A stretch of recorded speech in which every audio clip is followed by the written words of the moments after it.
Welcome to Bus Speakers. I'm Kush, And I'm Alex. and today we're reviewing Ondatrópica's album Baile Bucanero. I hope I said that right. Baile Bucanero, I think. Uh, I'm I'm not at all familiar with the language here, but I tried. It's the effort. Uh, Yeah, so this is like a weird. I think they classify it as a cumbia. Is that something? Is that a real thing? yeah, that's the genre. They're from Yeah. Colombia, so I'm pretty sure that's like a native style of music from there. But yeah. So I don't know. I quite enjoyed this album. I thought the instrumentation was fun and funky and groovy, and I was dancing a little bit. I didn't understand the lyrics at all. Not I don't speak the native languages. Uh, I didn't understand the delivery because I don't understand the lyrics. So the delivery was kind of didn't really make sense to me. But based on the instrumental and the tone of voice, I had a lot of fun listening to this. There were a few songs in English, though, I think. There was a couple, but most of them were either instrumental or in a different language.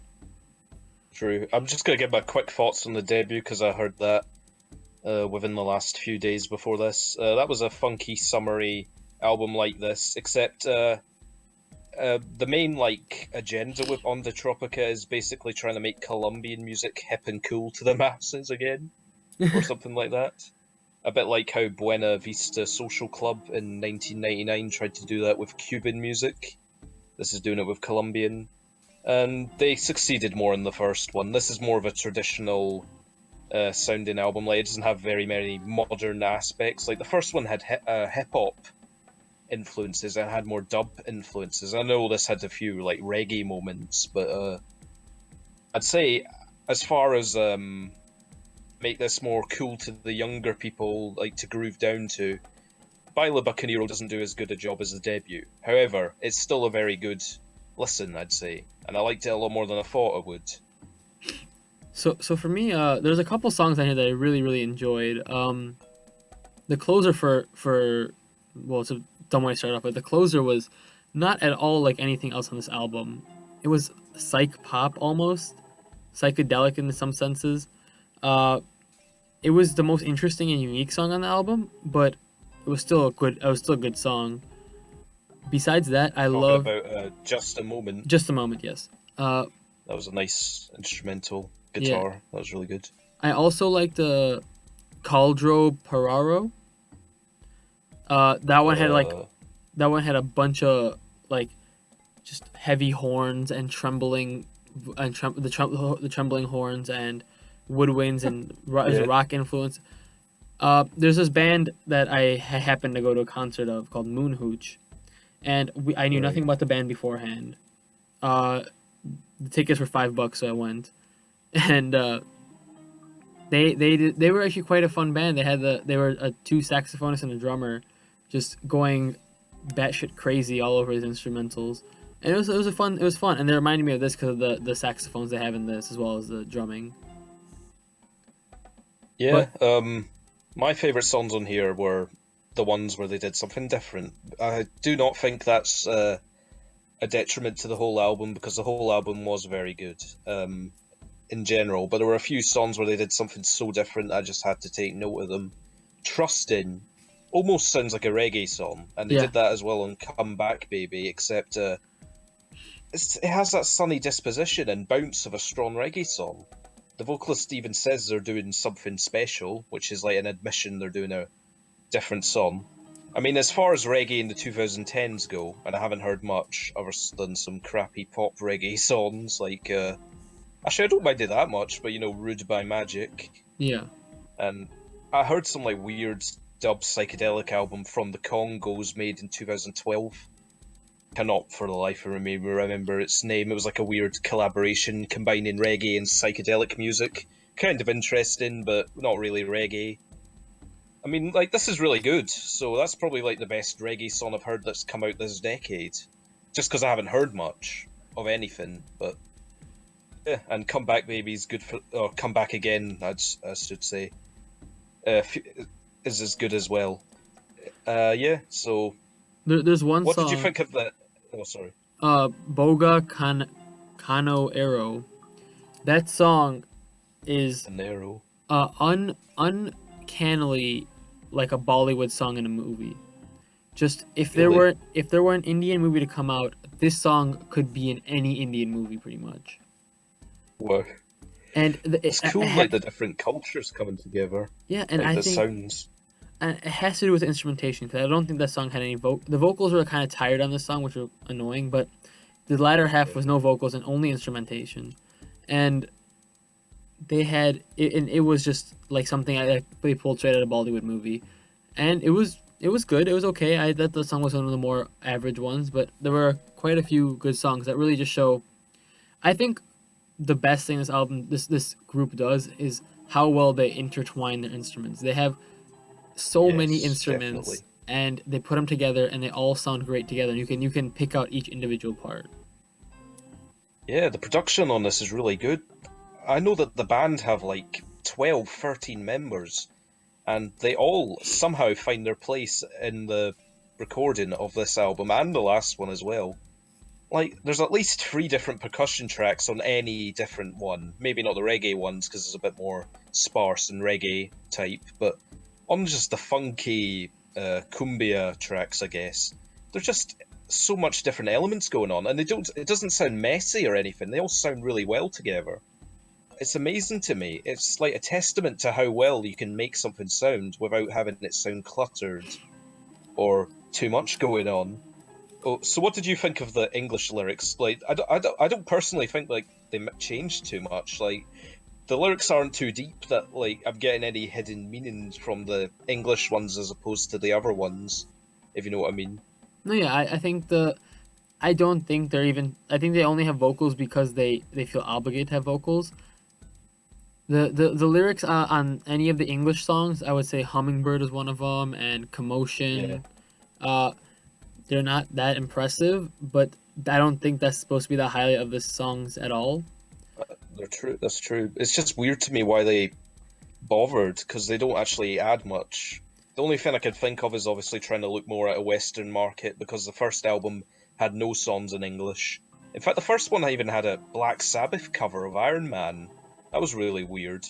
But yeah, my favourite of the English ones was definitely Hummingbirds. Yeah, I The loved horn "Hummingbird." section on this one, this is a really good song. This is like a horn section of something that sounds pleasingly foreign, like Latin or Southern American music. And I never usually get a chance to listen to music like this, so whenever I hear it, I just can't help but love it. It's just something different to me. And yeah, Bogota was another nice sunshine tropical one. I just love all the songs are tropical and nice sunshiny guitars. Just makes me sounds like I'm on holiday somewhere. I just love it. Yeah. Yeah, I think Um. overall this was a good solid album. And I'm Yeah. just blown away by some of the instrumentations. I am. Definitely. This is The song really "Damar good. Mar." That song is extremely typical beach music. Uh, Yeah. the vocals are okay. I'm not a big fan, but it reminded me very much of like maybe early Beatles stuff. Would it be early? Yeah, Well, maybe more like mid-era, yeah, like where mid era. Sunshine Pop comes in. Yeah, or like a Beach Boy sort of instrumentation, and I think it could be definitely put into any of those contexts. But I think it was still quite a fun, enjoyable album in general. Definitely. They also have Uh, electric guitars in the song "Lazy Lipso," which is kind of random because they don't have any electric guitars before then, but they put them in and yeah. they really distort the hell out of them, but they sound great. Yeah, all that resonates positively with me. The only like weird bit I don't get is some of these songs are instrumental, some are vocals, obviously. But there's like a weird mix of the two where it's like a guy just singing randomly, like shouting like a matador, except there's no bullfight going on, so I don't know what's going on. Maybe that's like a vocal style that's representative of Colombia, but it was really weird to me. I think that was the one you were talking about in was it Bogota or something that the one that sounded like a Bollywood movie, Boga like the vocal. Canero. Yeah, that had like a matador type vocal where it was just what is going on. It was disappointing, but some of these have weird aspects. some of these are like jazz influences almost. Now have But you yeah, I seen? think this is surprisingly solid. Now you're from the UK, so you must know about Mr. Bean. Yeah, So have you seen the movie, the one with where he goes on like the little kid gets lost and he goes on an adventure? pretty sure I have. There's a song, the Mr. Fantastic song, where they trying to get money. I've seen that movie way too many Oh, times. Forgive me. Uh, there's a one song. It's like they call me Mr. Fantastic. No, whatever. oh yeah, that's a Shaggy, Mr. Bombastic. Yeah, yeah, That's a well-known song, I think. yeah. Come back again. The vocalist in Come Back Again sounded exactly like that guy. Uh, Yeah, that's the reggae guy. He's in Trustin' as well, I'm pretty sure. I never bothered to look into. I guess he said Shaggy was his name. I never bothered to look into him and his music. But It won't be him.